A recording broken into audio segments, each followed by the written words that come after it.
ನಮಸ್ಕಾರ ಸ್ನೇಹಿತರೆ, ಮಹಾಚಂದ್ರ ಯೂಟ್ಯೂಬ್ ಚಾನಲ್ಗೆ ತಮ್ಮೆಲ್ಲರಿಗೂ ಮತ್ತೊಮ್ಮೆ ಆತ್ಮೀಯವಾದಂತಹ ಸ್ವಾಗತ. ಸ್ನೇಹಿತರೆ, ಬೆಳಗ್ಗೆನೇ ಕೇಂದ್ರ ನೌಕರರ ವೇತನದ ಬಗ್ಗೆ ಒಂದು ಗುಡ್ ನ್ಯೂಸನ್ನು ಅಪ್ಡೇಟ್ ತಂದಿದ್ದೀನಿ ಸ್ನೇಹಿತರೆ.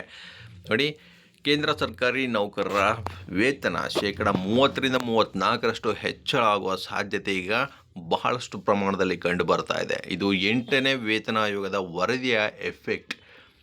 ಸೊ ಇದ್ರ ಬಗ್ಗೆ ಒಂದು ಪೇಪರ್ನಲ್ಲಿ ಬೆಳಗ್ಗೆ ನೋಡಿ ಖುಷಿ ಆಗ್ತದೆ. ಸೊ ಕಂಪ್ಲೀಟ್ ಡೀಟೇಲ್ಸ್ ನಾನು ನಿಮಗೆ ತಿಳಿಸ್ಕೊಡ್ತಾ ಇದ್ದೀನಿ. ನೋಡಿ, ವಿಡಿಯೋ ಸ್ಕಿಪ್ ಮಾಡ್ದೇ ಪೂರ್ತಿಯಾಗಿ ನೋಡಿ. ಹಾಗೆ ನಮ್ಮ ಚಾನಲ್ನ ಇನ್ಯಾರು ಸಬ್ಸ್ಕ್ರೈಬ್ ಮಾಡ್ಕೊಂಡಿಲ್ಲ ಅವರು ಈ ಕೂಡಲೇ ಸಬ್ಸ್ಕ್ರೈಬ್ ಮಾಡ್ಕೊಳ್ಳಿ ಸ್ನೇಹಿತರೆ.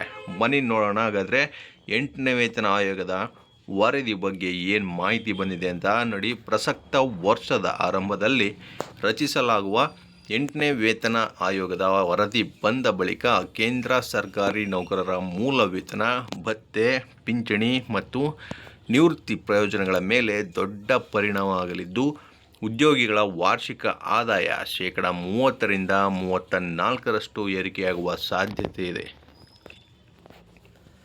8ನೇ ವೇತನ ಆಯೋಗದ ರಚನೆಗೆ ಕೇಂದ್ರ ಸರ್ಕಾರ ಈಗಾಗಲೇ ತಾತ್ವಿಕ ಒಪ್ಪಿಗೆ ಘೋಷಿಸಿದ್ದರೂ ಅದರ ನಿಯಮಗಳು ಅಂತಿಮವಾಗಿಲ್ಲ. ಸದಸ್ಯರು ಮತ್ತು ಅಧ್ಯಕ್ಷರನ್ನು ನೇಮಿಸಿಲ್ಲ. ಆದರೂ ಅದರ ವರದಿಯಿಂದ ತಮಗೆ ಆಗಬಹುದಾದ ಪ್ರಯೋಜನಗಳ ಬಗ್ಗೆ ನೌಕರರ ವಲಯದಲ್ಲಿ ಸಾಕಷ್ಟು ಕುತೂಹಲ ಇದೆ. ಈ ಮಧ್ಯೆ ಬ್ರೋಕರೇಜ್ ಸಂಸ್ಥೆಯಾದ ಆಂಬಿಟ್ ಕ್ಯಾಪಿಟಲ್ ಈ ಕುರಿತು ವಿಶ್ಲೇಷಣಾತ್ಮಕ ವರದಿಯೊಂದನ್ನು ಬಿಡುಗಡೆ ಮಾಡಿದೆ. ಮುಂದಿನ ವರ್ಷದ ಜನವರಿ ವೇಳೆಗೆ 8ನೇ ವೇತನ ಆಯೋಗದ ಶಿಫಾರಸುಗಳು ಜಾರಿಗೆ ಬರಬೇಕಿತ್ತು. ಆದರೆ ಆಯೋಗ ಪೂರ್ಣ ಪ್ರಮಾಣದಲ್ಲಿ ರೂಪುಗೊಂಡು ವರದಿ ತಯಾರಾಗಿ ಅದನ್ನು ಸರ್ಕಾರಕ್ಕೆ ಕಳುಹಿಸಿ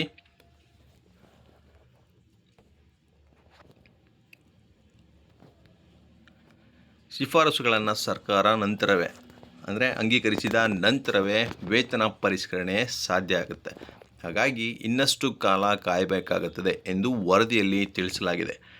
8ನೇ ವೇತನ ಆಯೋಗದಿಂದ ಸುಮಾರು 1.10 ಕೋಟಿ ಜನರಿಗೆ ಪ್ರಯೋಜನ ಆಗಲಿದೆ. ಇದರಲ್ಲಿ ಸುಮಾರು 44 ಲಕ್ಷ ಕೇಂದ್ರ ಸರ್ಕಾರಿ ಉದ್ಯೋಗಿಗಳು ಮತ್ತು 68 ಲಕ್ಷ ಪಿಂಚಣಿದಾರರು ಸೇರಿದ್ದಾರೆ.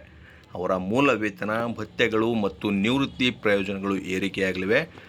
ವರದಿಯಲ್ಲಿ ಮಾಡಲಾಗಿರುವ ಅಂದಾಜಿನ ಪ್ರಕಾರ ವೇತನ ಮತ್ತು ಪಿಂಚಣಿಯಲ್ಲಿ ಆಗಲಿರುವ 30% ಏರಿಕೆಯಿಂದ 30-34% ಏರಿಕೆಯಿಂದ ಕೇಂದ್ರ ಸರ್ಕಾರದ ಮೇಲೆ 1.3-1.8 ಲಕ್ಷ ಕೋಟಿ ರು ಹೆಚ್ಚುವರಿ ಹೊರೆ ಬೀಳಲಿದೆ.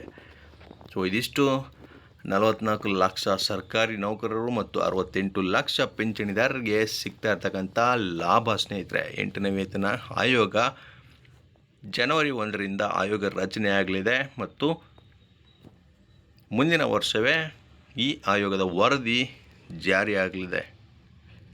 ಸೊ ಇದಿಷ್ಟು ಇವತ್ತಿನ ಬೆಳಗಿನ ಮಾಹಿತಿ ಸ್ನೇಹಿತರೆ. ಇದೇ ರೀತಿಯ ಮತ್ತಷ್ಟು ಮಾಹಿತಿ ಜೊತೆಗೆ ನಿಮ್ಮನ್ನ ಭೇಟಿ ಮಾಡ್ತೇನೆ. ನಮಸ್ಕಾರ.